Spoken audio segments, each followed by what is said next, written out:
Capítulo 16. Joana d'Arc e o ideal céltico. Verso. Ó terra de granito esmaltada de robles. Briseux. Uma noite, o espírito de Jean Michelet, precedendo e anunciando de Joana d'Arc, dirigiu-nos estas palavras, no correr de uma das nossas reuniões de estudos. Abre aspas. Joana adquiriu em suas existências anteriores o sentimento dos grandes deveres que teria que cumprir. Encontramo-nos muitas vezes nesses longínquos tempos. O laço que desde então se estabeleceu entre nós a atrai. Ela vos inspirará, do mesmo modo porque me inspirou a mim. Meu livro não foi mais do que um eco da sua paixão pela França e pela verdade. Vai agora descer para nos transmitir uma parcela da verdade divina. Fecha aspas. Joana, como todas as almas que conosco percorrem o ciclo imenso da evolução, contou numerosas existências na Terra.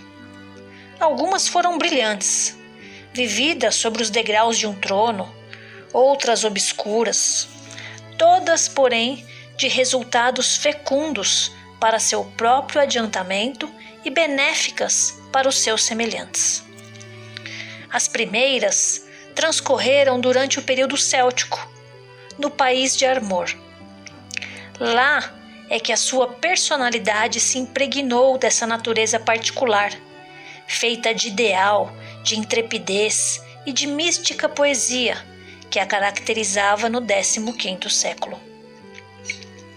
Desde a infância em Dom Remy, aprazia-lhe frequentar os lugares onde se celebraram os ritos druídicos, os bosquetes de carvalho, testemunhas das antigas evocações das almas, as fontes sagradas, os monumentos de pedra bruta, esparsos aqui e ali nos arredores da aldeia.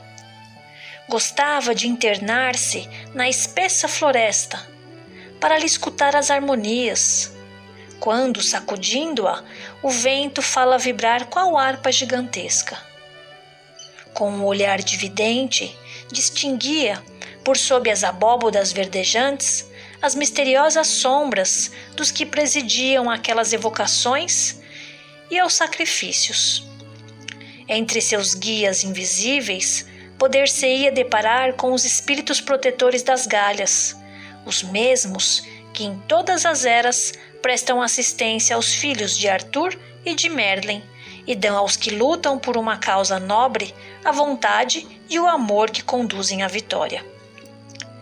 Feneceu nas ramagens o visco, nos lares apagou-se a chama sagrada, mas no coração de Joana, vívida estará sempre a fé nas vidas inextinguíveis e nos mundos superiores. Os historiadores que lhe souberam analisar e compreender o caráter reconheceram nele os influxos de uma dupla corrente, céltica e cristã, cuja origem ela própria nos indicará em breve.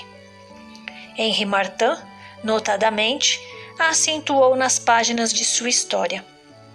Em primeiro lugar, ele assinala, nos seguintes termos, as lembranças deixadas pelos celtas ainda vivas no tempo da heroína. Próximo da casa de Joana d'Arc, passava uma vereda que, atravessando tufos de groselheiras, subia o outeiro a cujo cimo, coberto de mata, era dado o nome de Bois Chesnaux. À meia encosta, de sob grande faia isolada, borbotava uma fonte, objeto de culto tradicional. Em suas águas claras, desde tempos imemoráveis, buscavam a cura aos enfermos que a febre atormentava. Seres misteriosos, anteriores entre nós ao cristianismo, e que os camponeses nunca sentiram em confundir com os espíritos infernais da legenda cristã. Os gênios das águas, das pedras e dos bosques, as senhoras fadas, frequentavam a cristalina fonte e a faia secular que se chamava o Belo Maio. Ao entrar a primavera, vinham as donzelas dançar embaixo da árvore de maio, bela como os lírios, e pendurar-lhes nos galhos em honra das fadas, grinaldas que desapareciam durante a noite, segundo era a voz geral. Descreve em seguida as impressões da Virgem Lorena. As duas grandes correntes que se haviam juntado para dar nascimento à poesia cavaleiresca, a do sentimento céltico e a do sentimento cristão, misturaram-se de novo para formar esta alma predestinada. A jovem pastora umas vezes sonha ao pé da árvore de maio ou sob os robles. Doutras, passa horas esquecidas no fundo da pequenina igreja, em êxtase, diante das santas imagens que resplandecem nas vidraças. Quanto às fadas, ela nunca as viu ao luar, descrevendo os círculos de suas danças em torno do belo maio. Sua madrinha, porém, outrora as encontrara, e Joana julga perceber, de quando em quando, formas imprecisas nos vapores do crepúsculo. Gemem vozes à tarde nos ramos dos carvalhos. As fadas não mais dançam, choram. É o lamento da velha galha que expira. Finalmente, falando do processo de João, diz ainda o mesmo autor: Joana soube opor o livre gênio gaulês ao clero romano, que intentava pronunciar-se em definitiva sobre a existência da França. Por seu intermédio, o gênio místico reivindica os direitos da personalidade humana com a mesma força que o gênio filosófico. A mesma alma, a grande alma da Gália, desabrochada no Santuário do Carvalho, brota igualmente no livre-arbítrio de Lérens e do Paracleto, na soberana independência da inspiração de Joana d'Arc e no eu de Descartes. A própria Joana, confirmando estes modos de ver, assim se exprimia numa mensagem que ditou em Paris no ano de 1898. Abre aspas. Remontemos por instantes ao curso das idades, a fim de aprenderdes o caminho que percorri, preparando-me para transpor a etapa dolorosa que conheceis. Múltiplas foram as existências que contribuíram para o meu progresso espiritual. Decorrem na velha armorica sob o zimbólio dos grandes robles seculares cobertos do visco sagrado. Foi lá que lentamente me encaminhei para o estudo das leis do espírito e para o culto da pátria. Ó, entre todas benditas as horas em que o bardo, com seus cantares alegres, nos fazia palpitar os corações e nos abria os olhos para a luz, permitindo-nos entrever as maravilhas do infinito. Ensinava-nos, então, que o passar da morte à ressurreição gloriosa do espírito no espaço representa uma simples transformação sombria ou luminosa, conforme o homem se conduziu nesse mundo, ou segundo a estrada da justiça e do amor, ou deixando-se dominar pelas forças avassaladoras da matéria. Fazia-nos compreender as leis da solidariedade e da abnegação. Instruía-nos sobre o que era a prece, dizendo: orar é triunfar. A prece é o motor de que o pensamento se serve para estimular as faculdades do espírito, as quais no espaço constituem a sua ferramenta.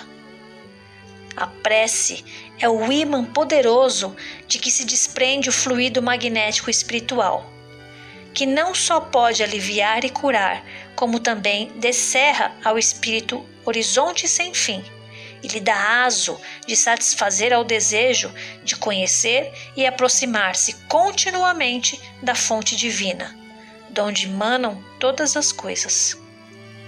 A prece é o fio condutor que põe a criatura em relação com o Criador e com os seus missionários. Fecha aspas. E Joana continua, abre aspas. Um dia, compenetrada dessas verdades, adormeci e tive a seguinte visão. Assisti, primeiramente, a muitos combates. Impossível de serem evitados por efeito do livre-arbítrio de cada um. mas sobretudo por motivo do amor ao ouro e à dominação, os dois flagelos da humanidade. Depois, descortinei claramente a grandeza futura da França e seu papel de civilizadora no porvir. Deliberei consagrar-me muito particularmente a essa obra. Logo me vi rodeada de uma multidão simpática, que na maior parte chorava e deplorava a minha perda. Em seguida, o veneno, o cadafalso, a fogueira, passam vagarosamente por diante de mim. Senti as labaredas devorando-me as carnes e desmaiei. Vozes amigas chamaram-me à vida e me disseram: espera, a falange celeste que tem por missão velar sobre esse globo te escolheu para secundá-la em seus trabalhos e assim acelerar o teu progresso espiritual. Mortifica a tua carne, a fim de que suas leis não possam ser obstáculo a teu espírito. A provação será curta, porém rude. Ora, e a força te será dada. Colherás de tua obra todas as bênçãos nos tempos vindouros.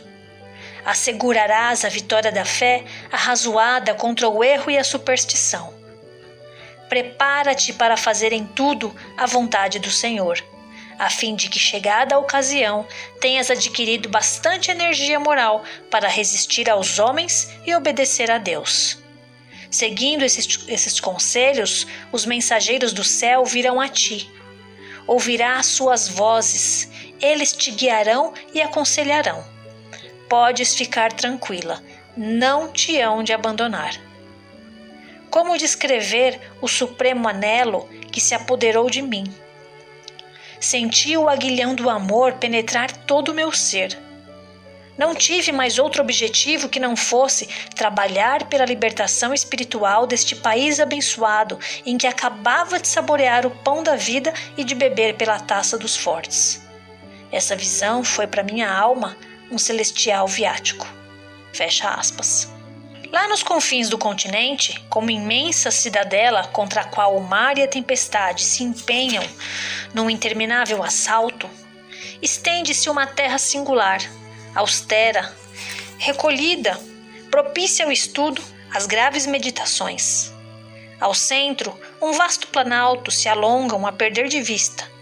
Charnecas tapazadas, de róseos dojos, de douradas giestas, de juncos espinhosos.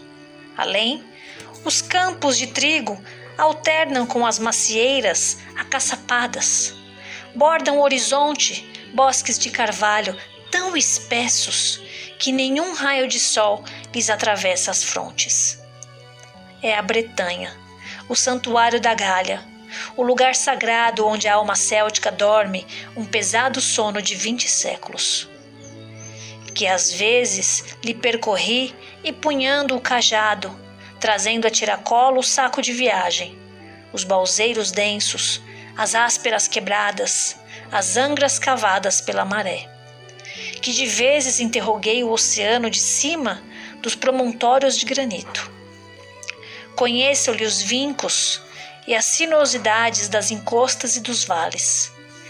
Conheço a solidão de suas florestas umbrosas e sussurrantes. Kennecott, Quatmur e, sobretudo, Brocéliande, onde dorme Merlin, o bardo gaulês de harpa douro, o encantador encantado por Viviane, a bela fada que simboliza a natureza, a matéria, a carne. Mas Merlin despertará, pois que Radiance, sua alma inspirada, seu gênio mortal, vela, e chegado o momento saberá arrancá-lo, com os filhos, as teias da sensualidade que lhe paralisam a ação e impedem os voos do pensamento. A Bretanha não se assemelha a nenhum outro país. Debaixo das sombrias ramagens de seus carvalhos, por sobre seus matagais pardacentos e mornos, onde zune a triste melopéia do vento, por sobre as suas costas recortadas, onde as vagas espumosas travam incessante combate com os rochedos, por toda a parte se sente pairar misteriosa influência. Por toda a parte se sente perpassar o sopro do invisível. O solo, o espaço, as águas, tudo ali é repleto de vozes que murmuram à alma do místico 1000 segredos esquecidos. Na poesia da terra bretã, há qualquer coisa de austero que empolga e comove. É viril e penetrante. Suas lições, quando compreendidas e aplicadas, produzem as grandes almas, os caráteres heróicos, os profundos e notáveis pensadores. Lá subsistem os últimos renovos da raça. Lá também se perpetuam os acentos de uma língua sonora cujas frases soam como o rintintim de espadas e o entrechocar de escudos. É a terra do Armor. Ar-Mor-Ik, país do mar, onde se escondeu por detrás da tríplice muralha das florestas, das montanhas e dos arrecifes a alma insondável, a índole melancólica e sonhadora da Gália. Somente lá encontrarei em toda a sua pureza a raça valorosa, tenaz e forte, cujos feitos estrondearam pelo mundo inteiro. Encontrá-las-eis sob o seu duplo aspecto, o que César descreveu nos comentários, o aspecto gaélico, caracterizado pelo espírito vivaz, lesto e versátil, e o aspecto quírico, o mais moderno ramo da gente céltica, grave, por vezes triste, fiel às suas afeições, apaixonado pelo que é grande, guardando ciosamente nos recônditos encaninhos da alma a arca santa das lembranças. Essa raça nada pôde fatigá-la. Resistiu 200 anos pelas armas, como disse Michelet, e 1000 anos pela esperança. Vencida ainda, assombra os vencedores. Entretanto, soube dar-se. Mediante um casamento, a França assimilou-a. A alma céltica tem por santuário a Bretanha. Porém, as vibrações de seu pensamento e de sua vida se propagam até muito longe, por sobre toda a região que foi a Gália, do Escalda aos Pirineus, do oceano ao país dos Helvécios. Criou para si, em todos os pontos do território nacional, retiros ocultos, onde latente vive o passar das idades, o Planalto Central, o Arverne, a Alta Morada, o Morvan, as escabrosas Cevenas, as florestas da Lorena, onde Joana ouvia suas vozes. Que é então a alma céltica? É a consciência profunda da Gália, recalcada pelo gênio latino, oprimida pela brutalidade dos francos, desconhecida, olvidada por seus próprios filhos. A alma céltica sobrevive através dos séculos. É quem reaparece nas horas solenes da história, nas épocas de desastre e de ruínas, para salvar a pátria em perigo. É a velha mãe que se sobressalta sempre que as plantas do inimigo lhe maculam o tálamo e desperta do sono para concitar os filhos e expelir o estrangeiro. Dela ainda é que vêm as poderosas influências, as irresistíveis impulsões, as sugestões grandiosas que hão feito da França a campeã da ideia e a inspiradora da humanidade. A França, por isso, não pode perecer. Malgrado as suas faltas, suas fraquezas, seus abatimentos e suas quedas.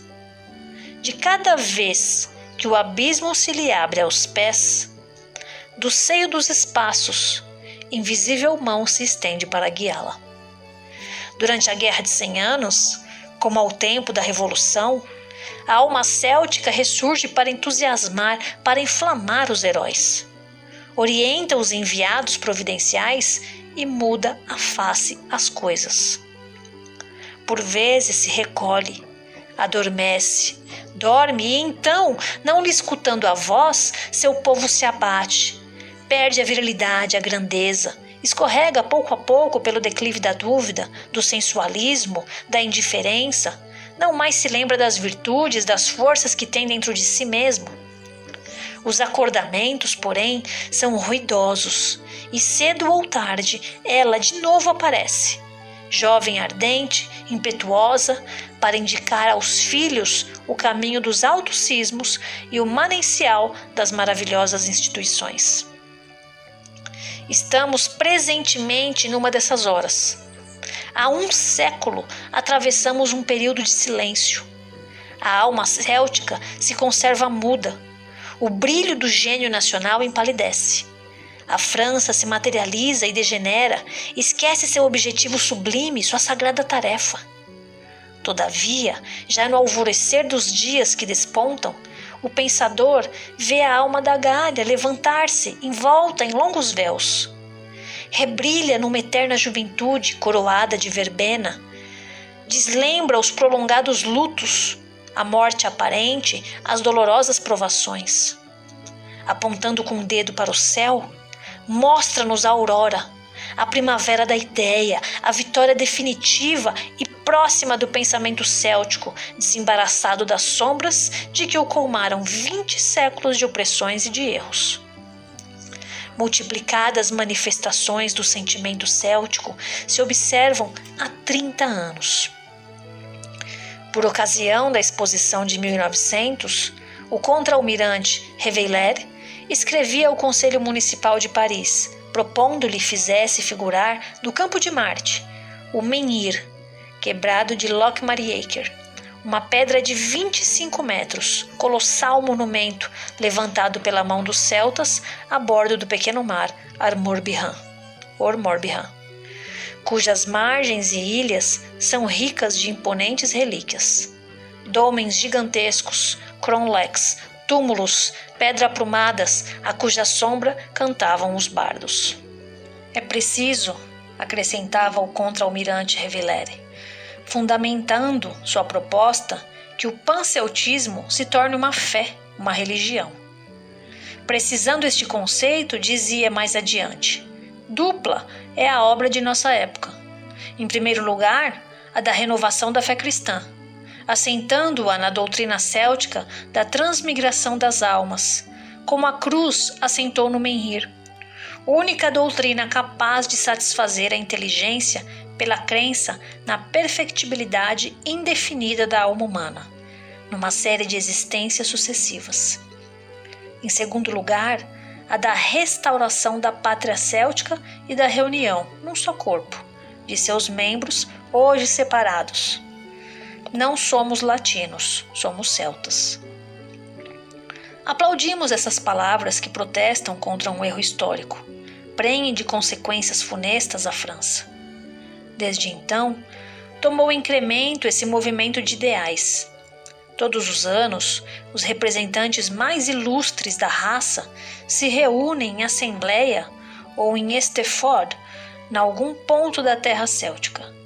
As diversas regiões enviam delegados. Escoceses, irlandeses, gauleses, bretões da França, cornualheses, insulanos de Maine, celtaissantes, vindos da América e mesmo da Austrália, pois em qualquer parte do globo os celtas são irmãos. Todos se congregam unidos por um mesmo símbolo, para celebrarem a memória dos venerandos antepassados e se entregarem às justas do pensamento. Ainda mais numerosos são os que na atualidade lutam em favor do celtismo renascente sob a forma do moderno espiritualismo. Julgamos útil, portanto, repetir aqui, sucintamente, o que eram as crenças de nossos pais. Dissipando os prejuízos semeados em nossos espíritos pelos autores latinos e escritores católicos, luz viva projetaram sobre as instituições e as crenças dos gauleses os trabalhos de historiadores eminentes, de pensadores eruditos. A filosofia dos druidas, reconstituída em sua imponente grandeza, patenteou-se conforme as aspirações das novas escolas espiritualistas. Como nós, os druidas sustentavam a infinidade da vida, as existências progressivas da alma, a pluralidade dos mundos habitados. Destas doutrinas viris, do sentimento da imortalidade que delas dimana, é que nossos pais tiravam o espírito de liberdade, de igualdade social e heroísmo em presença da morte. Uma espécie de vertigem nos assalta quando, reportando-nos a 20 séculos atrás, consideramos que os princípios da nova filosofia se achavam espalhados por toda a sociedade gaulesa, argamassando-lhe as instituições e fecundando-lhe o gênio. De repente, apagou-se essa luz intensa que inundou a terra das Galhas. A mão brutal de Roma, expulsando os druidas, abriu praça aos padrões cristãos. Depois vieram os bárbaros e fez-se a noite sobre o pensamento. A noite da Idade Média, longa de 10 séculos, tão carregada que parecia impossível conseguissem vará-la os raios da verdade. Enfim, após lenta e dolorosa gestação, a fé dos nossos maiores, rejuvenescida, completada pelos trabalhos científicos, pelas conquistas intelectuais das últimas centúrias, suavizada pela influência do cristianismo, renasce em novos moldes. Filhos dos gauleses, retomamos a obra de nossos pais. Armados da tradição filosófica que lhes alicerçou a grandeza, esclarecidos como eles, respeito aos mistérios da vida e da morte, oferecemos à sociedade atual, invadida pelos instintos materiais, o ensino que lhe proporciona de par com o levantamento moral, os meios de implantar nesse planeta o reino da justiça, da verdadeira fraternidade. Importa, pois, recordar o que foi, do ponto de vista das convicções e das aspirações, o passado de nossa raça. Importa ligar o movimento filosófico moderno às concepções de nossos avós, às doutrinas dos druidas, tão racionais, baseadas no estudo da natureza e na observação das forças físicas, e mostrar que a renovação espiritualista é realmente uma ressurreição do gênio da Gália, uma recomposição das tradições nacionais que tantos séculos de compressão e de erro puderam anuviar, mas destruir, não. A base essencial do druidismo era a crença nas vidas progressivas da alma, na sua ascensão pela escala dos mundos. É sobre esta noção fundamental do destino que julgo dever insistir.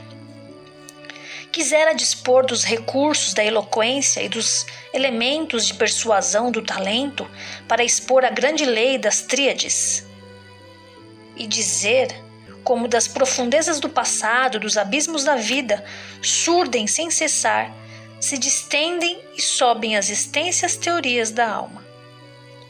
O princípio espiritual que nos anima precisa descer à matéria para se individualizar, para constituir e depois desenvolver, por um moroso trabalho secular, suas faculdades latentes e o eu consciente. De degrau em degrau, esse princípio engendra para si organismos apropriados às necessidades de sua evolução, formas perecíveis que abandona ao cabo de cada existência, como o traje usado para buscar outras mais belas, melhor adaptadas às exigências de suas tarefas, cuja importância cresce de uma para outra. Enquanto lhe dura a ascensão, ele se mantém solidário com o meio que ocupa. Preso aos seus semelhantes por secretas afinidades, concorrendo para o progresso de todos, ao mesmo tempo que para o seu próprio progresso todos trabalham. Passa de vida em vida pelo crisol da humanidade, sempre mais amplo, sempre diversos, a fim de adquirir virtudes, conhecimentos, novas qualidades. Quando auferiu de um mundo tudo o que ele podia dar em ciência e em sabedoria, eleva-se ao convívio de melhores sociedades. a esferas mais bem aquinhoadas, arrastando consigo todos aqueles a quem ama. Qual o fim para que se encaminhe a nossa marcha ascensional? Qual o termo final de seus esforços? O fim parece tão distante. Não será loucura pretender atingi-lo? O navegante que singra as vastas solidões do oceano escolhe para objetivo de sua rota a estrela que vê tremeluzindo na orla do horizonte. Como alcançá-la? Intransponíveis distâncias o separam. Ele, entretanto, poderá conhecer um dia, noutros tempos, e sob forma diferente, essa estrelazinha perdida no fundo dos céus. Do mesmo modo, o homem terrestre que somos conhecerá um dia os mundos da vida feliz e perfeita. A perfeição na plenitude do ser, eis o fim. Aprender sempre, aprofundar os mistérios divinos. O infinito nos atrai. Passamos a eternidade a percorrer a imensidade, a gozar-lhes dos esplendores, das belezas embriagadoras. Tornar-se cada vez melhor, cada vez maior pela inteligência e pelo coração. Elevar-se a uma harmonia cada vez mais penetrante, a uma luz cada vez mais clara, arrebatando consigo tudo o que sofre, tudo o que ignora. Tal o objetivo assinado pela lei divina a todas as almas. A concepção das tríades encerra uma alta ideia da vida. O homem, obreiro de seus destinos, prepara e constrói pelos atos o seu futuro. O fim real da existência é a elevação pelo esforço, pelo cumprimento do dever, pelo sofrimento mesmo. A vida, quanto mais acogulada de amarguras, tanto mais produtiva para o que com bravura a suporta. É uma arena fechada em que o bravo mostra a coragem e conquista um grau mais subido. É uma frágua em que a desgraça e as provações fazem com a virtude o que com os metais opera o fogo, que os acrisola. Através das vidas múltiplas e das várias condições, o homem precipita sua carreira terrena, indo de uma a outra, com intervalos de repouso e recolhimento no espaço. Avança continuamente nessa via ascendente que não tem término. Cheia de dores e afanosas, são quase todas no orbe terráqueo, mas também são férteis, pois que por elas é que nossas almas se engrandecem, que entesouram força e saber. Semelhante doutrina pode fornecer às sociedades humanas incomparável estímulo para o bem. Enobrece os sentimentos, depura os costumes, afasta as puerilidades de um misticismo falso e as sequidões do positivismo. Essa doutrina é a nossa. As crenças de nossos pais reaparecem ampliadas, apoiando-se num conjunto de fatos, de revelações, de fenômenos comprovados pela ciência contemporânea. Elas se impõem à atenção de todos os pensadores. As existências anteriores de Joana riscaram-se-lhe da memória a cada renascimento. É a lei comum. A carne desempenha o papel de um apagador de lembranças. O cérebro humano, salvo casos excepcionais, só reproduz as sensações que ele mesmo registra. Mas toda a história de cada homem se conserva gravada na sua consciência profunda. Logo que o espírito se liberta dos despojos mortais, restabelece-se o encadeamento da recordação, com intensidade tanto maior quanto mais adiantada na evolução mais instruída, mais perfeita estiver a alma. Não obstante o esquecimento temporário, o passado se mantém sempre vivo entre nós. Revela-se-nos nas vidas terrestres, pelas aptidões, capacidades, gostos adquiridos, pelos traços do caráter e da mentalidade. Bastaria que nos estudássemos com atenção para reconstruirmos o nosso passado em suas linhas principais. O mesmo ocorria com Joana d'Arc, em quem se podiam descobrir os característicos de suas vidas célticas e os menos remotos de suas existências de patrícia, de grande dama amante das vestes suntuosas e das belas armaduras. O que nela, das primeiras, sobretudo, persiste, é a forma particular e bem acentuada do misticismo dos druidas e dos bardos, isto é, a intuição direta das coisas da alma, intuição que reclama uma revelação pessoal e não aceita a fé imposta. São as faculdades de vidente peculiares à raça céltica, tão disseminadas nas origens de nossa história e ainda hoje observadas em certos meios étnicos, especialmente na Escócia, na Irlanda e na Bretanha armoricana.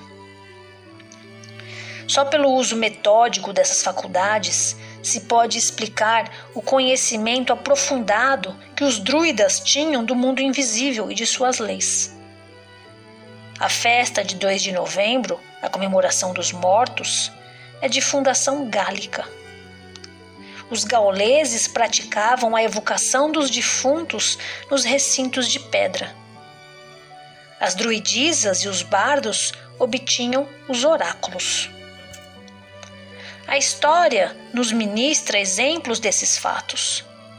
Refere que Vercingetorix se entretinha à sombra da ramada dos bosques, com as almas dos heróis mortos pela pátria. Como Joana, outra personificação da Gália, o jovem chefe ouvia vozes misteriosas. Um episódio de sua vida prova que os gauleses evocavam os espíritos nas circunstâncias graves. Na extremidade do velho continente, no ponto em que acaba o fragoso planalto da Cornualha bretã, altas penedias escalam um céu carregado de nuvens. Os vagalhões enfurecidos porfiam numa eterna batalha contra as gigantes rochas. Velozes espumantes, quais muralhas líquidas, acorrem do mar largo e ruem sobre os baluardes de granito. Os rochedos, carcomidos pela ação das águas, juncam de pedregulhos a praia. Durante as noites invernosas, o fragor dos blocos se entrechocam e o clamor imenso do oceano se fazem ouvir a muitas léguas no interior, infundindo nos corações supersticiosos terror. A pequena distância da costa sinistra, em meio de parcéis que a espuma dos escarcéus assinala, emerge uma ilha, outrora recamada de bosquetes de carvalho, sob cujas frondes se erguiam altares de pedra bruta. É Sem, antiga morada das druidisas. Sem, santuário do mistério, que os pés do homem jamais conspurcavam. Todavia, antes de levantar a Gália contra César, e de num supremo esforço tentar libertar a pátria do jugo estrangeiro, Vercingetorix foi ter a ilha, munido de um salvo-conduto do chefe dos druidas. Lá, por entre o fuzilar dos relâmpagos, diz a legenda, apareceu-lhe o gênio da Gália e lhe predisse a derrota e o martírio. Certos fatos da vida do grande chefe gaulês não se explicam senão mediante inspirações ocultas. Por exemplo, sua rendição a César, próximo de Alésia. Qualquer outro celta teria preferido matar-se a se submeter ao vencedor e a servir-lhe de troféu no triunfo. Vercingetorix aceita a humilhação a fim de reparar pesadas faltas que cometera em vidas antecedentes e que lhe foram reveladas. Tais são os princípios básicos da filosofia druídica. Em primeira linha, a unidade de Deus. O Deus dos celtas tinha por templo o infinito dos espaços ou as guaridas misteriosas dos grandes bosques e era, acima de tudo, força, vida, amor. Os mundos que marchetam as regiões etéreas são as estações das almas, na ascensão para o bem, através de vidas sempre remanescentes. Vidas cada vez mais belas e felizes, segundo os méritos adquiridos. Íntima comunhão une os vivos da terra aos defuntos, invisíveis, mas presentes. Este preceito enriquece o espírito de superiores noções sobre o progresso e a liberdade. Graças a ele, o celta introduziu no mundo o gosto pelo ideal, coisa que jamais conheceu o romano amante das realidades positivas. O celta é inclinado às ações nobres e generosas. Da guerra, aprecia a glória, não o proveito. Pratica a abnegação, despreza o medo, desafia a morte. Daí a atitude que guarda nos combates.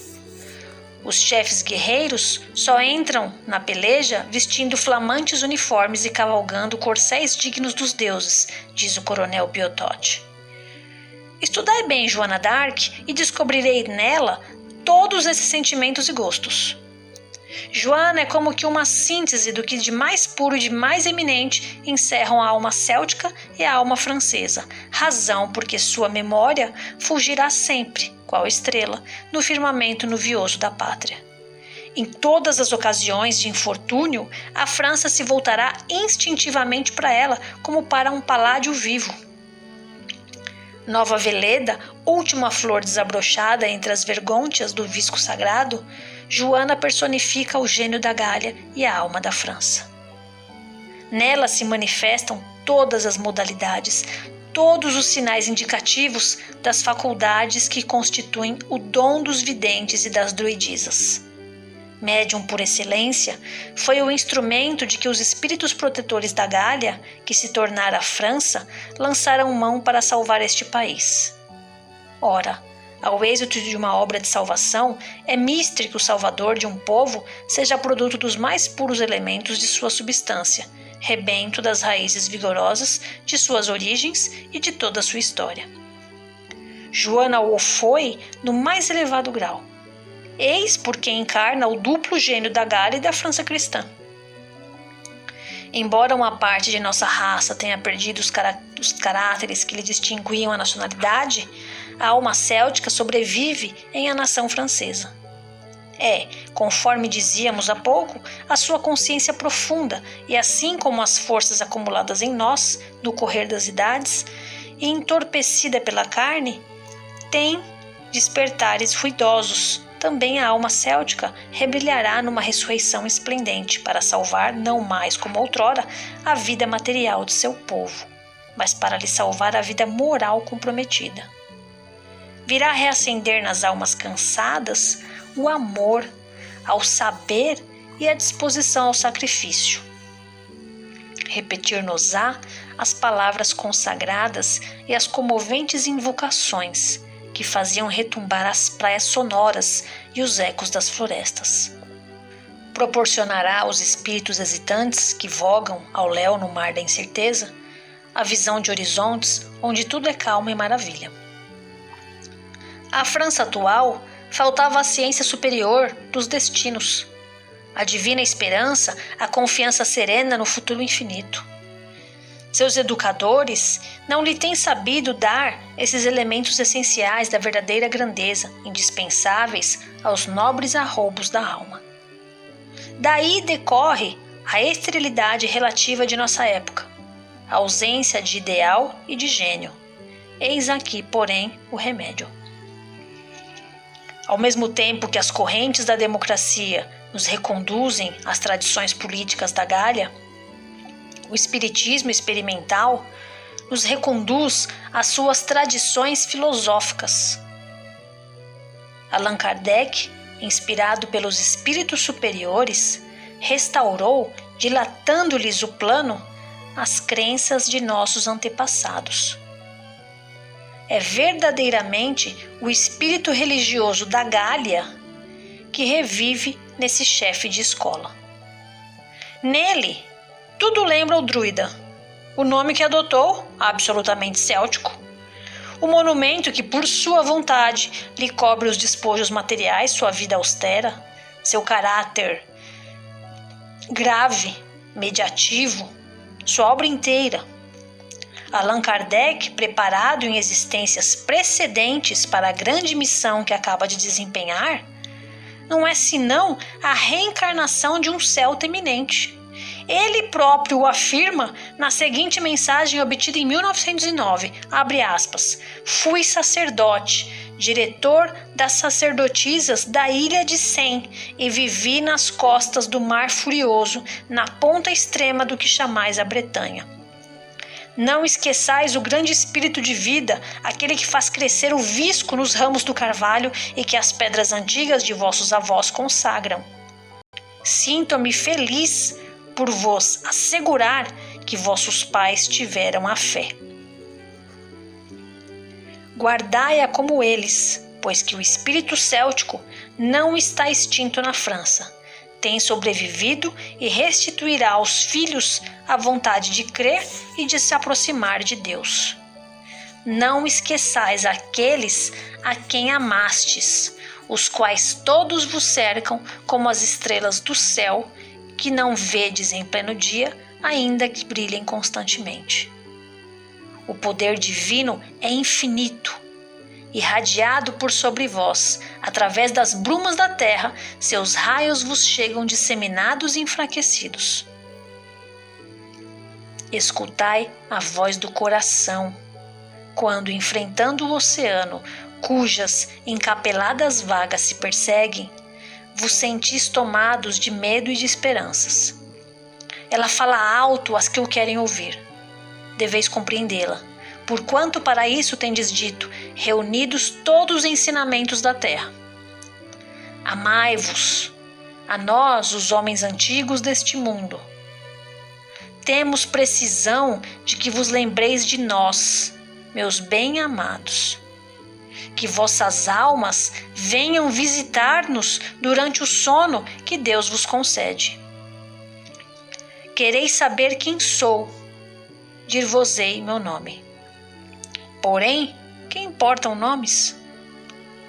Deixamos na terra, com o nosso corpo, a recordação dos nomes e das coisas, para não mais nos lembrarmos senão das vontades de Deus e dos sentimentos que a Ele nos levam, para não mais conhecermos, senão seu amor e sua glória. Pois que na luminosidade infinita, todas as chamas, como se apagam, o sol de Deus as torna menos visíveis e as funde numa eterna irradiação. A terra não é mais do que um lugar de passagem. Uma floresta profunda e escura, onde só muito surdamente ressoam os ecos da vida nos mundos. Aí estaremos sempre. Os grandes guias que encaminham a humanidade sofredora para o fim desconhecido dos homens, mas que Deus fixou e que brilha para nós na noite dos tempos como um facho luminoso. Esperemos o momento em que finalmente libertos possais voltar para junto de nós, a cantar eternamente o hino que glorifica a Deus. Almas da França, sois filhas da Gália.